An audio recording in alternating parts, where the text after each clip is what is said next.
You boys be quiet down there!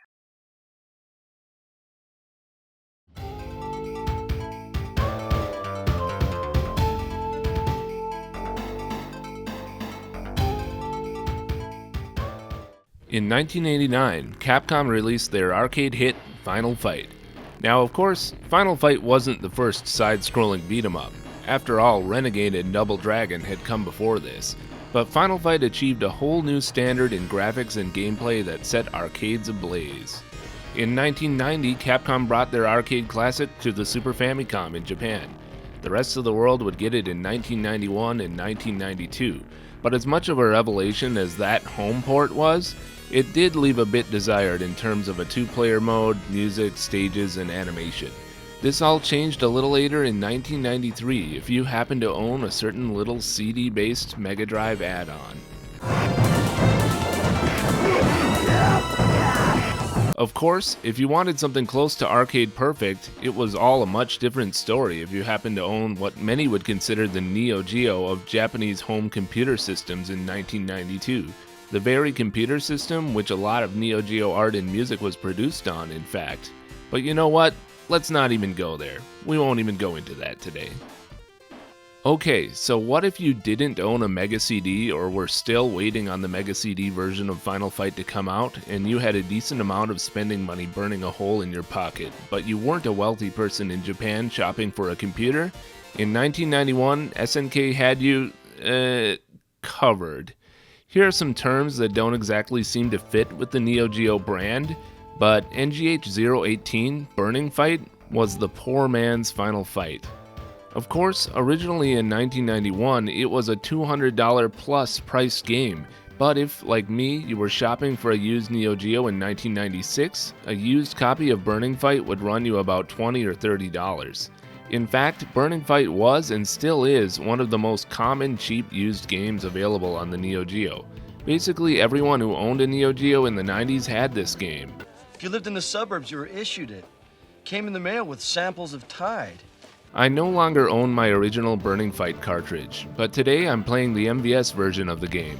I got this one in 1999 in my second eBay lot of MVS cartridges. The MVS version of Burning Fight actually seems to be the less common cartridge version of the game, but you wouldn't know it from looking at eBay. You know what? It's just a really common game all around. Let's just leave it at that. Never mind the overpriced Neo Geo CD version. So if you were able to afford a Neo Geo and Burning Fight back in the 90s, what kind of experience could you hope to have? Would it be as good as having the arcade version of Final Fight in your home? Well, it's... You see, the thing about that Final Fight arcade quality is what I was hoping for when I bought it. After all, Neo Geo is an arcade system. Surely SNK had released a worthy rival to Final Fight in arcades by 1991, right? Right? Well, SNK wasn't exactly equaling their arcade rival Capcom at this time, I'm afraid. On my website back in the 90s, I mysteriously gave this game a 9.25 out of 10, and I graded it an A, which doesn't match what I remember feeling about this game. Why the high rating? Well, I suppose I didn't have as many games for the Neo Geo back then, and was willing to give the game the benefit of the doubt. Perhaps I was just happy to have anything cheap to play on my Neo Geo at the time, but I actually remember finding the game dull, unoriginal, and somewhat annoying. Chalk it up as yet another game I got wrong, just like Magician Lord. Play as Ryu Saeba, Duke Edwards, or Billy King. Hey, hey, hey! Nope, not Billy Khan, Billy King. It's not going to get that interesting. So the story goes something like this. Duke and Billy are police detectives who are following the crime syndicate, the Castorora family. The family fled from the US to Japan as Duke and Billy were closing in. In Osaka, joined by Japanese detective Ryu, they must stop the crime family and a Japanese syndicate that they've partnered with. In an interview with Famitsu magazine in 2018, lead designer Naoto Abe mentioned that the game was influenced by the 1989 Ridley Scott film Black Rain. Burning Fight has some plot similarities with the movie. They are both set in Osaka, which probably suited SNK just fine since they are headquartered there, and both feature two American cops joined by a Japanese detective.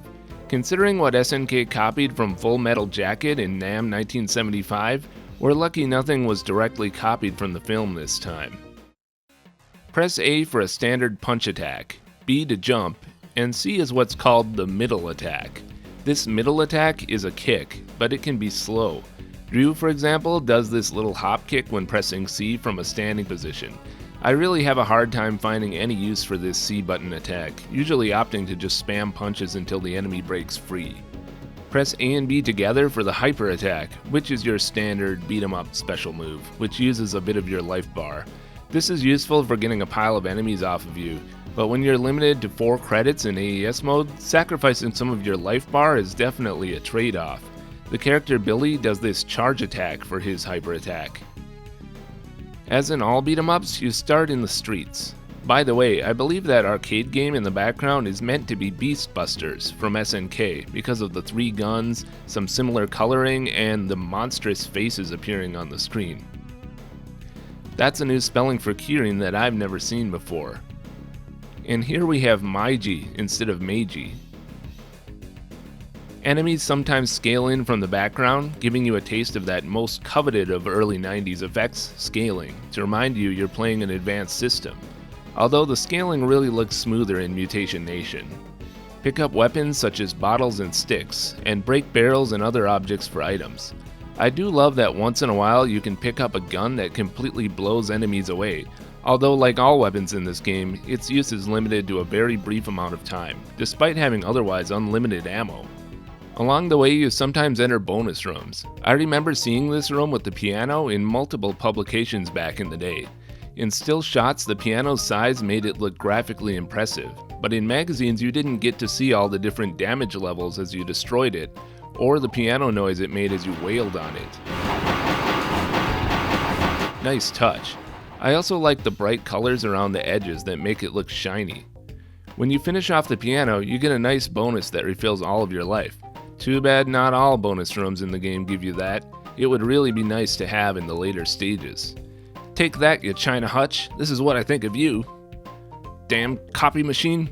This'll teach you to make a decent copy of my ass. At the end of stage 1, you'll get attacked by a guy throwing Molotov cocktails out of the back of a truck. The wheel rolling by as the truck is destroyed is a nice touch. Then the boss will appear, this rolling dude who needs a larger shirt. Wait, I think those are tattoos. By the way, here's a landmark to let you know that you're indeed in Osaka. And as long as we're talking about the sights of Osaka, back at the beginning of the stage you can see the famous Kuidora Ningyo, that drummer boy clown thing, and you can destroy it. Stage 2 has our heroes entering by going down an escalator into a shopping center connected to a subway station. Okay, here's where we get a taste of things starting to become difficult. Hello, Duffy. We meet again. This guy has a devastating charge attack that can cover a good chunk of screen real estate, making him almost invincible for the duration. His movement is basically exactly like this guy in Final Fight, except more annoying. It wouldn't be that bad, except he's often attacking you with it right when your character is getting up off the ground, before you have a chance to do anything. As the game becomes more difficult, throwing multiple Duffies at you at a given moment, you are going to be cursing this guy for almost single-handedly making the game beyond frustrating. The mini-boss is Tom Anderson. Now, you're probably asking, is this the same Tom Anderson who lives down the street from Beavis and Butthead? Well, if you're asking if that guy moonlights as a spandex-clad wrestler on the weekends, I'm going to say, don't be silly. Tom Anderson is Neo in The Matrix. Thomas Anderson? Yeah, that's me. So anyway, Tom is one of these knee jump guys, who you will also come to hate. The knee jump is almost as bad as Duffy's charge attack. This moving walkway mixes things up a bit, with enemies throwing dynamite in from the background. This walkway isn't decorated like any subway station I've ever seen. I would expect to see ads here. At the turnstiles, this lady charging at you with a knife is another mid-boss. In the next scene, you're on top of a train. There's a similar scene that we saw in Ninja Combat. Once again, as in Mutation Nation, our heroes can do a super jump. These helicopters shoot at you from the background, but they're easy to avoid, so they basically just waste your time. You'll want to get out of the way of Marshall, the end boss, whenever he turns red. Stage 3 begins out on the streets. Did they just try to kill us with some forklifts? He tried to kill me with a forklift. Next in stage 3, you'll also encounter, whatever's going on here. The mini-boss does the same knee jump move as Tom Anderson in the previous stage. Then you go up a building construction site elevator. The stages have some decent set pieces, I'll give the game that. Then Ryuji the Samurai is your boss for stage 3. He has a double sword attack that can be pretty devastating, even for 2 players. Stage 4 feels like you're getting near the end, but in fact you're beginning the very long second half of the game. You can just feel the tension rising from the music.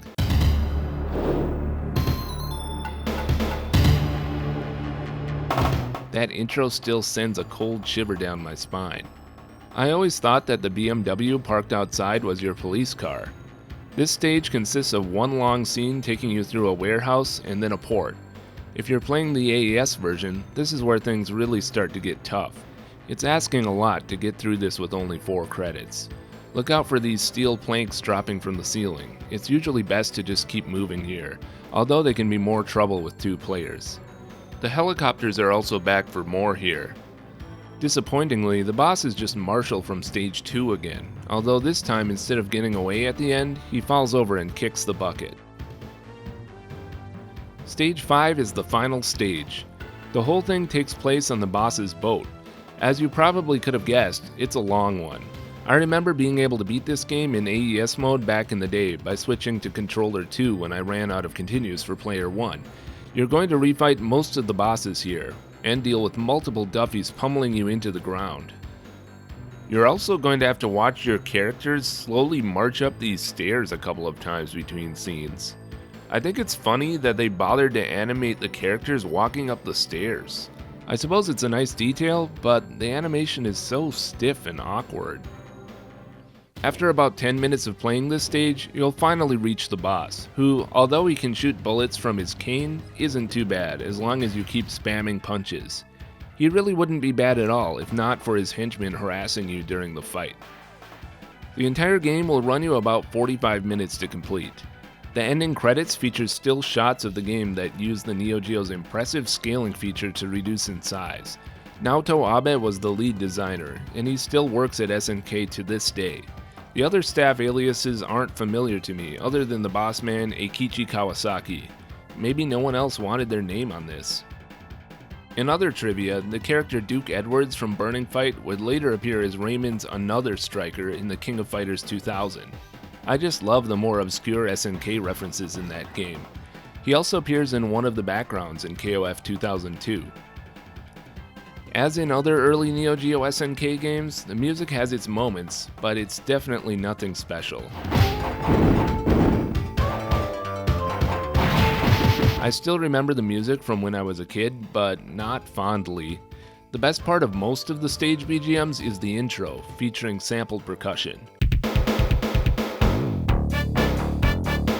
Most of the rest is fairly bland, mellow rock.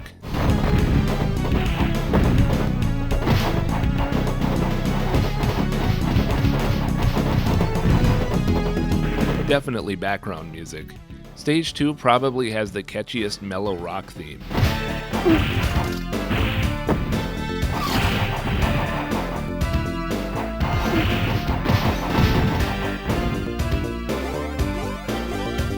You usually get something a little more upbeat for the bosses at least.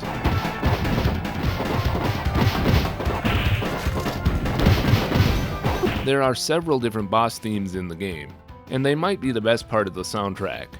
Like most early SNK soundtracks on the Neo Geo, the music is fine, I guess, and tends to very gradually grow on you. Burning Fight is the 4th brawler we've looked at in this video review series, so how does it measure up? Well, definitely below Sengoku and Mutation Nation. Sengoku is the best, with its fleshed out theming and art style. Mutation Nation has better graphics and music, not to mention a more unique mutant theme. I put Burning Fight somewhere down near Ninja Combat. Burning Fight has better graphics, but Ninja Combat has better music and more varied gameplay. Ninja Combat is definitely the more interesting game. Burning Fight has given us something of interest to examine, however. A prototype version of the game was found and released by the legendary online community contributor NeoTurfMasta in 2012. This prototype is dated December 1990. The character Billy is very different in this version. In fact, here he's called Bully for some reason. Apparently in his original design, he wore this snazzy black coat and pants. I think I might like this better than the final version they went with. The final design is just boring and purple.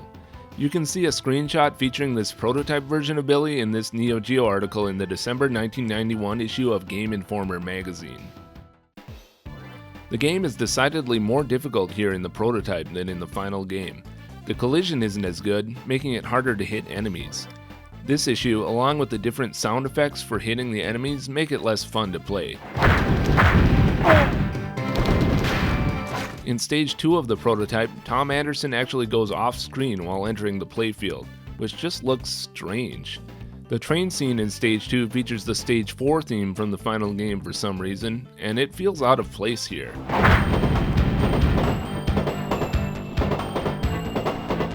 At the end of Stage 2, the game ends and won't let you go any further. However, if you have a memory card from the final game saved at Stage 3, then you can load that save in the prototype version. This allows you to see the rest of the prototype. If you load up Stage 3, you'll find it isn't as dense with enemies as it is in the final game, and the missing Stage 2 mid-boss is now here, but she dies almost right away. Stage 4 is almost completely devoid of enemies, and even the bonus room is empty. Stage 5 has no enemies, only allowing you to walk to the end of the first scene on the outside of the boat, and then you can't progress any further because you can't go in the door. The music in the prototype seems to be missing random sound samples for some reason.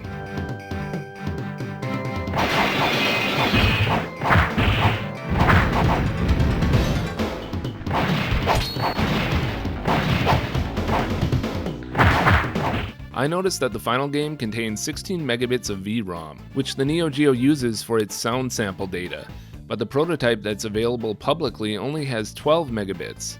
This made me wonder if a 4 megabit VROM file is perhaps missing from the prototype, but all the data that was on NeoTurfMasta's cartridge shown here has been recovered, so I don't know if perhaps the sound programming in this prototype is unfinished, or perhaps SNK failed to include one of the VROMs on this test cartridge. It will require a closer analysis of the prototype's game code to get a better understanding. It's a shame that some of the sound samples are missing because the prototype has some music tracks that didn't make it into the final game, and like the others, these tracks are presumably missing some of their sounds too. Stage 2 here has this tune, which can't be found anywhere in the final game.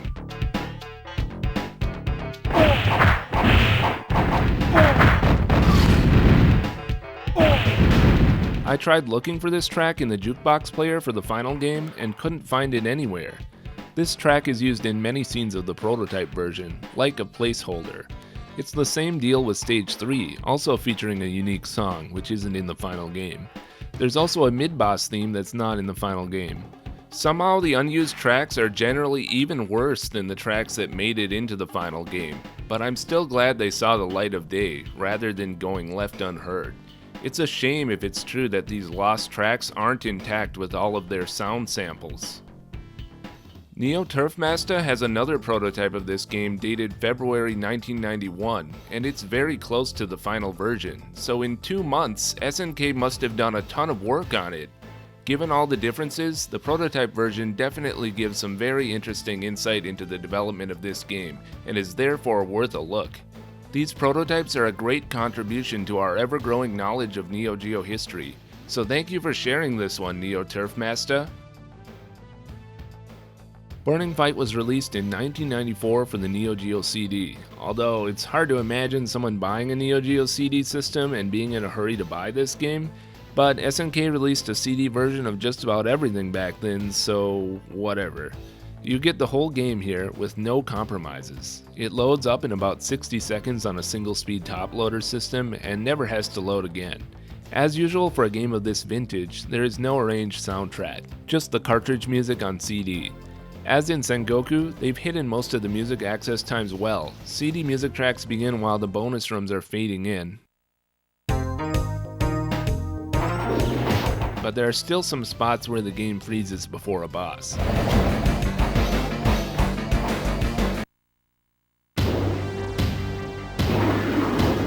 The game also could have benefited from longer music tracks. In Stage 4, the music fades out and loops several times throughout the level because the track is too short. It's not like there wasn't room left on the disc. How difficult is it to just make a longer recording from the cartridge? So Burning Fight is the poor man's final fight, right? Even that assessment is generous. Burning Fight is about as generic a beat 'em up as can be. There's a flash of uniqueness here and there, and there's fun to be had, especially for 2 players. But you know what, you early 90s gamers? Save yourself some time and money and just play Streets of Rage 2.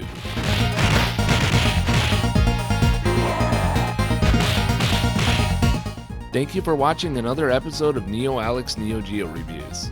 In the next episode, it's League Bowling! NGH number 019. Well, this is exciting. So click the notification bell and all that crap, and I'll see you next time.